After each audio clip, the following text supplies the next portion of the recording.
दिल्ली सरकार की शराब नीति की जांच में सीबीआई की एंट्री से देश की सियासत पूरे शबाब पर है। एक्साइज पॉलिसी पर आरोप प्रत्यारोप के बीच सीबीआई की टीम शुक्रवार को दिल्ली के डिप्टी सीएम मनीष सिसोदिया के घर छापेमारी करने पहुंच गई और 14 घंटे तक सिसोदिया के घर सीबीआई की रेड जारी रही। सीबीआई की टीम ने 7 राज्यों के 21 ठिकानों पर एक साथ छापेमारी शुरू की। मनीष सिसोदिया के घर से लेकर पंजाब, दमन और दीव, तेलंगाना, महाराष्ट्र में भी कई जगहों पर सीबीआई टीम एक्शन में दिखी। जांच एजेंसी के अधिकारी करीब 14 घंटे तक सिसोदिया के घर में छानबीन करते रहे। सिसोदिया के मुताबिक घर से जांच एजेंसी ने फोन, कंप्यूटर और कई अहम दस्तावेज जब्त किए हैं। उन्होंने बस कंप्यूटर सीज किया है और मेरा फोन लेके गए हैं और कुछ फाइलें थी उनको लेके गए। कुछ फाइलें थी मेरे पास डिपार्टमेंट की, वो लेके। सिसोदिया के घर के साथ जिन बाकी जगहों पर सीबीआई ने रेड की, उनमें मनीष सिसोदिया के घर सीबीआई रेड, पूर्व एक्साइज कमिश्नर के घर छापा, डिप्टी कमिश्नर आनंद तिवारी के घर सीबीआई का एक्शन, आनंद तिवारी के घर से कई अहम दस्तावेज जब्त, आबकारी अधिकारियों पर भी रेड, शराब कारोबारियों पर भी छापेमारी। सीबीआई, ईडी, दिल्ली पुलिस का जितना दुरुपयोग आम आदमी पार्टी के खिलाफ इन लोगों ने किया है, भाजपाइयों ने, मेरे ख्याल से किसी और पार्टी के खिलाफ नहीं किया होगा। और ये पहली बार नहीं है। आपको याद होगा मुख्यमंत्री के दफ्तर पे सीबीआई पे का छापा मारा था, क्या निकला आज तक उसमें? इन्हीं उप मुख्यमंत्री मनीष सिसोदिया पे पहले भी सीबीआई का छापा मारा था, क्या निकला? कुछ नहीं। सत्येंद्र जैन को गिरफ्तार कर रखा है, दिल्ली के स्वास्थ्य मंत्री को, शिक्षा मंत्री पे कार्रवाई कर रहे हैं। तो दिल्ली के शिक्षा और स्वास्थ्य मॉडल से इनको परेशानी है, उसकी बढ़ती लोकप्रियता से परेशानी है। भ्रष्टाचारी जितना मर्जी ईमानदारी का चोला पहन ले, वह भ्रष्टाचारी ही रहता है। और आम आदमी पार्टी का भ्रष्टाचार एक बार नहीं कई बार देखने को सामने आया है। आज मुद्दा है शराब के ठेकों का, शराब के ठेकों में हुए भ्रष्टाचार का। और इस विभाग के मंत्री हैं मनीष सिसोदिया जी। जिस दिन सीबीआई को जांच दी, उसी दिन शराब नीति को वापस लिया। अगर शराब नीति में कोई घोटाला नहीं था तो उसको वापस क्यों लिया? सीबीआई की छापेमारी के बीच सीएम केजरीवाल मीडिया के सामने आए और केंद्र सरकार को आड़े हाथों लिया। पिछले 7 साल में भी मनीष जी के ऊपर न जाने कितनी बार रेड हुई है। ये पहली रेड नहीं है, पहले भी कई बार रेड कर चुके, कई झूठे केस कर चुके मनीष जी के ऊपर, मेरे ऊपर कई बार रेड कर चुके, सत्येंद्र जैन पे, कैलाश गहलोत पे, हमारे कितने लोगों पे ये लोग रेड कर चुके। कुछ नहीं मिला, अभी भी कुछ नहीं मिलेगा। तो सीबीआई अपना काम कर रही है, उसे घबराने की जरूरत नहीं है। सीबीआई को हम अपना काम करने दें। उनको ऊपर से आदेश हैं कि भाई इनको तंग करना है, ऊपर से आदेश हैं, अड़चने अड़ाओ। अड़चने आएंगी, काम नहीं रुकेगा। केजरीवाल के 2 मंत्रियों के खिलाफ केंद्रीय एजेंसियां शिकंजा कस चुकी हैं। मनी लॉन्ड्रिंग मामले में सत्येंद्र जैन पहले ही जेल में हैं और अब सिसोदिया के खिलाफ भी जांच का चक्रव्यूह तैयार किया गया है। फिलहाल दोनों तरफ से आरोप प्रत्यारोप का दौर तेज है। देखना यह है कि शराब नीति पर छिड़ी इस सियासी लड़ाई का अगला अध्याय क्या होगा। Bureau report, times now Bharat. तो बीजेपी और आम आदमी पार्टी में जबरदस्त वार पलटवार तो कल से ही शुरू हो चुका है। एक के बाद रिएक्शंस भी आने लगे हैं। लेकिन गौरव, सबसे बड़ा सवाल तो ये उठता है, मनीष सिसोदिया ये कह रहे हैं, अरविंद केजरीवाल ये कह रहे हैं कि हम घबराते नहीं हैं। इससे पहले भी कई बार जांच एजेंसियों को भेजा गया है हमारे पास, लेकिन कुछ भी अब तक प्रमाणित नहीं हो पाया है। तो अब इतना डर क्यों बार बार सीबीआई पर, जो कि एक स्वतंत्र एजेंसी है, उस पर सवाल खड़े किए जा रहे हैं?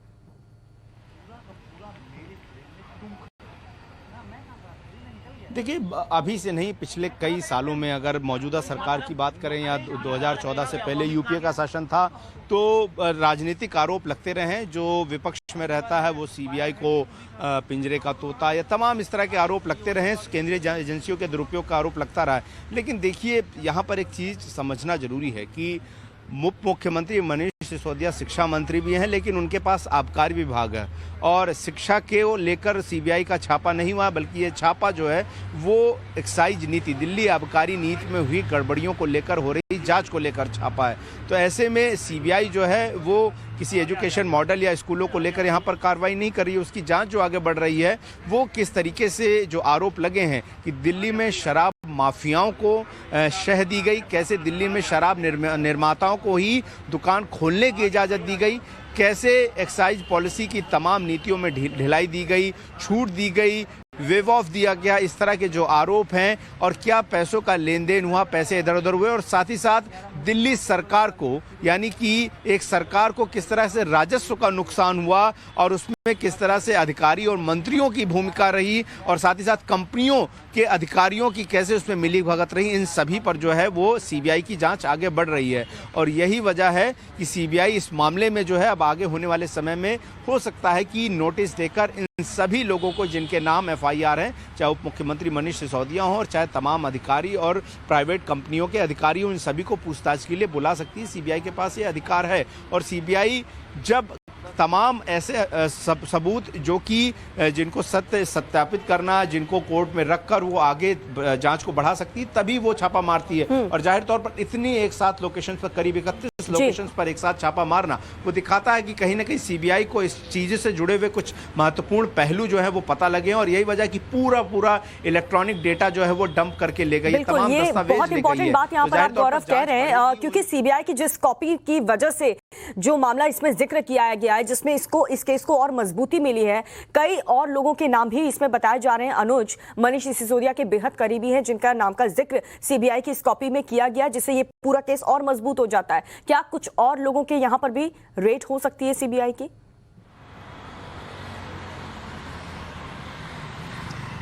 देखिए, अगर सीबीआई की एफआईआर में अगर देखा जाए तो साफ तौर पे 15 लोग नामजद हैं। उसके अलावा साफ तौर पे 16वां जो कॉलम है उसमें साफ तौर पे ये लिखा है कि कुछ और पब्लिक सर्वेंट्स और प्राइवेट लोग जो हैं वो हो सकते हैं। तो निश्चित तौर पर जब इसकी जांच आगे बढ़ेगी तो जांच की आंच में और लोग आ सकते हैं। लेकिन अभी फिलहाल जहां तक बात किया जाए तो कल भी हमने देखा कि जिन 15 लोगों के नाम का जिक्र था, उन 15 लोगों के तमाम ठिकानों पर छापेमारी की गई। करीब 31 जगहों पे ये छापेमारी जो है वो की गई। अब यहाँ पर सीबीआई की अगर एफआईआर की बात करें तो जिस तरीके से एफआईआर में साफ तौर पे जिक्र किया गया है तमाम चीज़ों का, चूँकि ये एफआईआर इस पूरी जांच की अगर हम बात करें तो दिल्ली सरकार के जो मुख्य सचिव थे उनकी रिपोर्ट पर ये इंक्वायरी जो है एक तरीके से कहा जा सकता है शुरू हुई।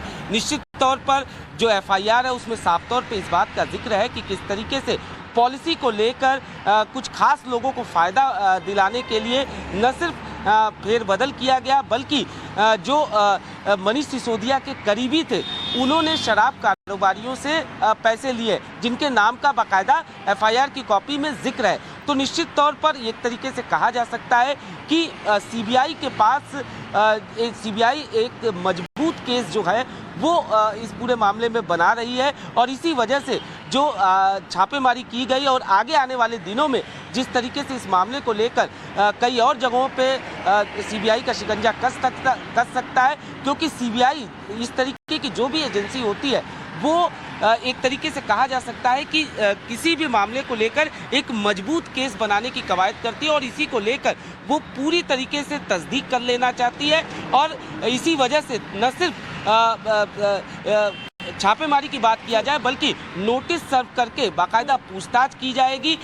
इसी तरीके से जैसे कि कल भी लगातार इस बात का जिक्र हो रहा था कि क्या मनीष सिसोदिया की इस पूरे मामले में गिरफ्तारी होगी, लेकिन जो एजेंसी है उनके काम करने का तरीका बिल्कुल अलग होता है। वो सबसे पहले एविडेंसेस कलेक्ट करते हैं, पूछताछ के लिए नोटिस सर्व करते हैं। अगर पूछताछ में सहयोग किया जाता है तो अपनी इन्वेस्टिगेशन को आगे बढ़ाते हैं। हाँ, उनके पास ये अधिकार जरूर होता है। बिल्कुल अनुज और गौरव, आप दोनों हमारे साथ बने रहिए। काफी बड़ी आज की ये सबसे बड़ी खबर रहने वाली है, आप दोनों नजरें बनाए रखिएगा। लेकिन इस बीच आम आदमी पार्टी के सौरभ भारद्वाज और साथ ही भारतीय जनता पार्टी के आदेश गुप्ता दोनों ने किस तरीके से वार पलटवार किया है वो भी आपको सुनाते हैं। हम सीबीआई का स्वागत करते हैं। सीबीआई के अलावा और एजेंसीज बहुत सारी हैं, प्रधानमंत्री जी के पास ईडी है, इनकम टैक्स है, सबका स्वागत है। ये कोई पहली बार नहीं हुआ कि सीबीआई का केस दर्ज किया गया है। सीबीआई के छापे पहले भी मारे गए हैं। मनीष सिसोदिया जी किन बच्चों के भविष्य की बात कर रहे हैं? क्या वो बताएंगे कि वो उन बच्चों के भविष्य की बात कर रहे हैं कि आप शराब पीने की उम्र सीमा को 21 से घटाकर 18 कर देंगे? क्या ये बताएंगे वो सरकार में इसलिए आए थे कि शराब के इक्वल डिस्ट्रीब्यूशन के लिए वो काम करें, नई शराब नीति लाए? भारतीय जनता पार्टी और प्रधानमंत्री मोदी जी डर गए हैं, घबरा गए हैं, और उन्होंने सीबीआई जैसी एजेंसियों को हमारे लोगों पर, हमारे नेताओं पर छोड़ दिया है। इतना क्यों घबराए हुए हो Arvind Kejriwal ji, Manish ji? It is just a inquiry, आप उनका जवाब दीजिए।